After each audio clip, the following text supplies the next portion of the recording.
আসসালামু আলাইকুম ভাই। কৃষককে চাষা বলেন। এই কৃষক না হইলে আপনাদের পেটে ভাত যাবে না। চাষা বলে গালি দিয়েন না কৃষককে। আর বাংলাদেশের সবচেয়ে অবহেলিত কৃষক, এর চেয়ে অবহেলিত আর কিছু নাই, আর কেউ নাই।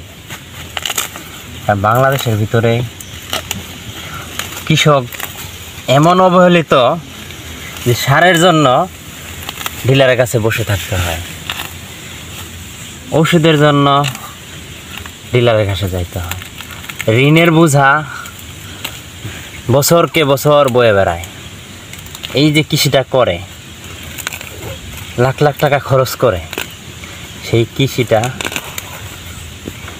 ঠিক মতনে তারা এই উঠাইতে পারে কি না সেটা কেউ চিন্তা করে না। কৃষকদের চিন্তা কেউ করে না। সরকার এইবার আলুতে দাম দিল 22 টাকা, এখন আলু বিক্রি হচ্ছে 11 টাকা। কৃষকের চিন্তা সরকারও করে? সরকারও করে না। এইবার সবচেয়ে বেশি আলু রাখছে কৃষক কোল্ড স্টোরে, কিন্তু কৃষকদের চিন্তা সরকারও কোনো করে নাই। কেন এটা করতে পারে না সরকার? এত এত প্রজেক্ট করতেছে, এত এত কিছু করতেছে, সরকারের কি এটা দায়িত্ব নাই? অবশ্যই দায়িত্ব আছে। সরকার আমাদের কোনো গুরুত্ব দেয় না, কৃষকদের কোনো গুরুত্ব দেয় না। কারণ কৃষক ঋণের বোঝা বইবে, সারা বছর খাটবে, মাঠে ঘাটে খাটবে, আবার ঋণের বোঝাও বইবে, এটাই স্বাভাবিক। বাংলাদেশের কৃষক কোনো মূল্যায়ন পায় না। আমি আমার জানা মতনে দেখি নাই যে কৃষকদের জন্য সরকার এই জিনিসটা করছে। কৃষকদের জন্য কোনো কিছুই করে নাই সরকার। বাংলাদেশের সরকার কৃষকদের জন্য কিচ্ছু করে নাই।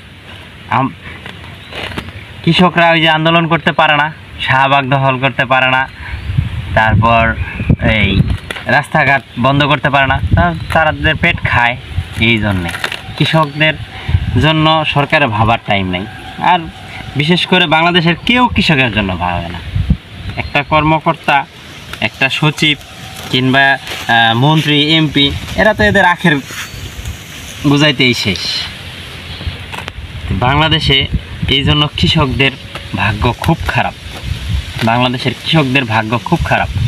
লক্ষ লক্ষ টাকা ঋণ একটা কীটনাশকের দোকানে কৃষকদের জন্য কেউ কিছু করে না।